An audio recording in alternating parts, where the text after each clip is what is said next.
I know you were saying amen.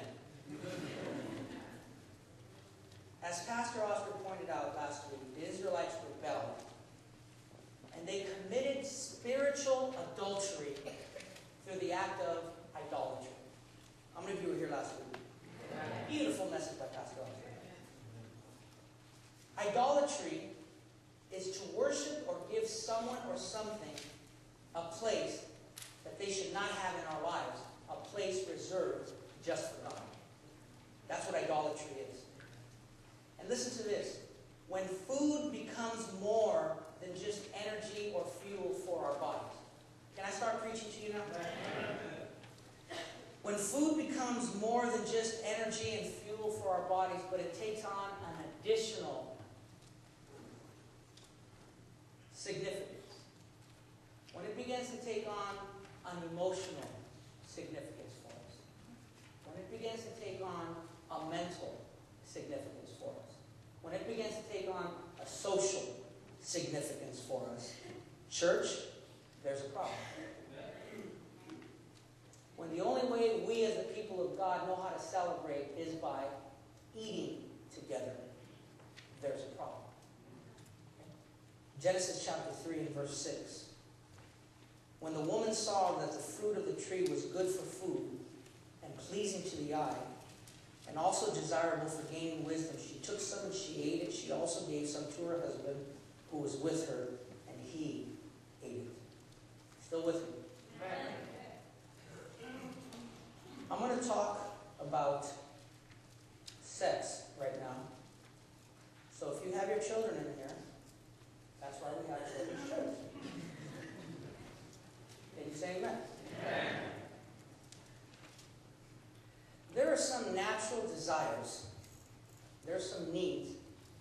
There are some features as humans that we have.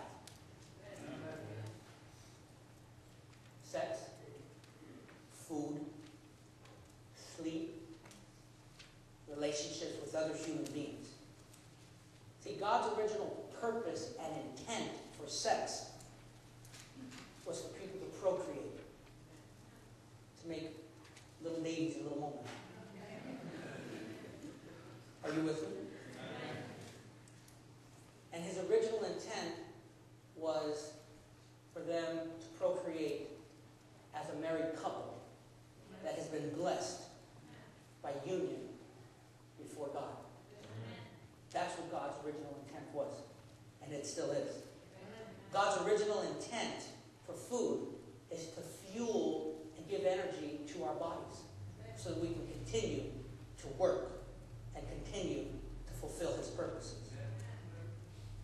And along the way, God has allowed us to have other blessings that have come from some of the produce from the ground, such as medicine, such as something called caffeine that comes from a little bean named cocoa that he made.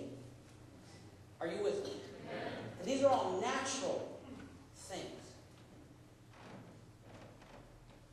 I'm so glad we don't drink coffee right now, these 40 days. I hear some people are just... And whether it's medication, whether it's caffeine, whether it's sex, whether it's food, whether it's relationships, whether it's sleep, certain natural needs and desires and elements that are part of our nature as human beings, the devil has come to distort them. The devil has come to take what was meant for us to enjoy in certain situations, under certain circumstances, with limits. The devil has come and distorted what God created for us.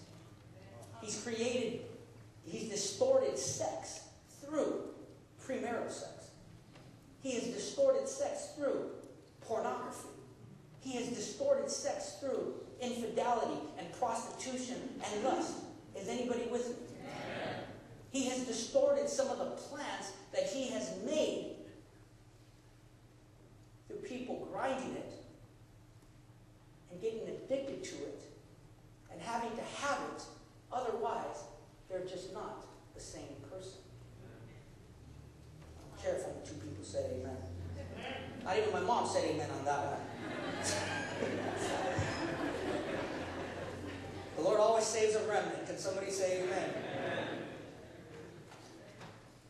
And the devil has come to distort, and with the distortion has come a deception that has brought us to a point where we have abandoned and committed spiritual adultery and idolatry through thinking, this is what can cure me. If I just have this, if I just eat this, I'm going to feel better. If I just sleep long enough, maybe things will go away and I'll feel better. If I just talk to this person, I'll feel better. And whatever it is, the devil has come to deceive us to think, this will cure me. This will make me feel better. This will help me to escape. Is there anybody with me? Amen. And like Eve, we've distorted God's original intention. And listen to this. We're trying to get something out of something that God naturally gave us that's just not there. And I'll be the first one to admit it. In some of the darkest moments of my life, I've gone to the refrigerator. I've gone to my favorite place to eat. And I ate my heart's content. And I'll be the first one to admit it. I felt the same, if not worse. But I also want to tell you that in some of the darkest moments of my life, I didn't go to a restaurant. I didn't go to the refrigerator. I came to God's house. Instead of opening up my refrigerator, I opened up my Bible. And I'll tell you what, I felt better. And I came out a different person. But when we idolatrize food, we commit the sin of gluttony. When we idolatrize, we give something a place that only belongs to God. And when we idolatrize food, we commit the sin of gluttony.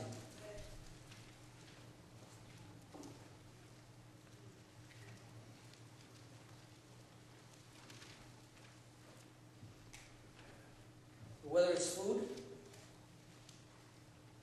some of the natural human experiences, whether it's sex, whether it's money, whether it's relationships with other human beings, whether it's careers, whether it's possessions like cars and boats and houses and jewelry and clothes and so on, or the more obvious vices like drugs and alcohol, gambling, sexual immorality, revenge. Let me tell you a few things about these things.